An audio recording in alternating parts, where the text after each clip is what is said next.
Hi everyone. Thanks for watching this vlog, this series that Sadie and I are doing about how to live Compass's values during this once-in-a-century pandemic of COVID-19. I'm really excited to share with you from my heart today. I'm going to talk about honor. It's the first of our values. It's the top of the list, and it's there on purpose because to us, honor is the engine that drives everything else. Some of the other values, we feel them more consistently, we're more aware of them, and people are more motivated by them. Sadie talked about community in an earlier video, and that's one of the ones that just beats through our blood. But the engine, the heartbeat, the beating heart of our company values is honor. So thank you. Thank you for reliably coming to work and being the person that your client needs you to be, and the community needs you to be. We couldn't get through this without you, and we are so grateful and humbled by your reliability. And that takes honor. That took honor on your part, because a lot of people want to stay home. A lot of people don't want to go into risky environments. So the fact that you've continued to do so means a great deal. So thank you for doing that. You've honored us by that, and you've shown how you are a people of honor. And that's what I'm going to talk about, is honor. Is how do we continue to live as a people of honor during this crazy time? Hubert Humphrey said it well. He said, you can tell the character of a nation by how it takes care of its weakest members. And we at Compass have the privilege to care for folks like that day in, day out, people who can't make it on their own. Many of our clients in SLS and ILS are either over the age of 65 or are immunocompromised, to where if they are exposed to this disease, has got a higher risk of turning into something that could be devastating for them, and we do not want that to happen, obviously. So we're grateful that you're continuing to be there for them and care for them, but we need to make sure that we are caring for them the right way.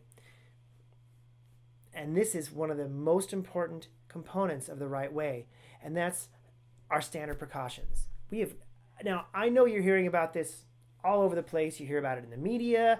Your managers have been communicating it to you. We've got good documentation in your hands and in the houses that remind people what those are. But I'm going to say it one more time. Wash your hands. You may not think you need to, but you don't know all the time what you've touched, and you don't know what's been on something that you've touched. And during this season, especially if you're in an area that's got any sort of outbreak at all, you've got to presume that countertops and surface areas aren't totally clean. And your clients need you to make sure you don't bring anything into their environment. So wash your hands. You know the happy birthday song. Use hot water. Use germicidal soap if you have any. But wash your hands thoroughly and effectively. And don't touch your face. Because if you touch something and then touch your face, that's how you get it, and then that's how you become a carrier. So don't do those things. Make sure you're cleaning all the counters in the home really effectively. Make sure you're cleaning all the other surface areas in the home really effectively. Make sure that if you're doing personal care, you're wearing gloves and we're providing masks to certain places. Make sure you're using all those PPE tools to protect your health and the client's health. This is how we show them honor.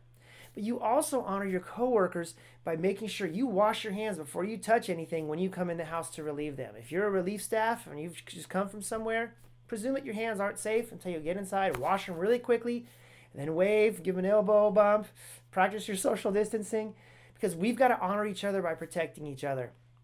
In fact, it's so funny. My wife and I have taken this so much to heart.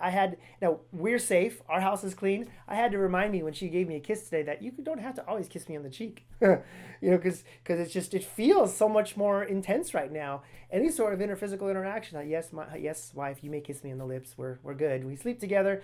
It's all good. But it's becoming a part of us to make sure we do these things, not because I'm worried about getting sick or I'm worried about my wife or my children. I just would be devastated if it was my fault that somebody else got sick. If I brought something into their environment, I'd feel horrible.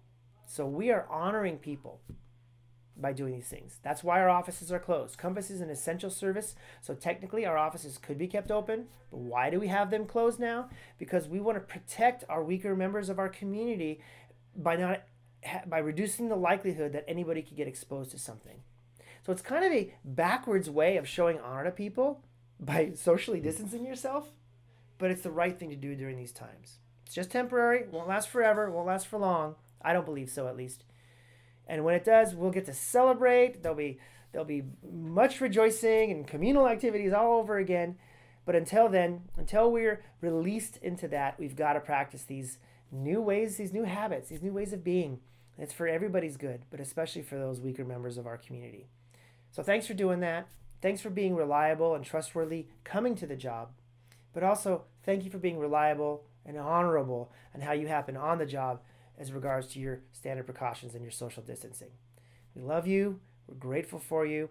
And we can't wait to be together again in person. Ciao.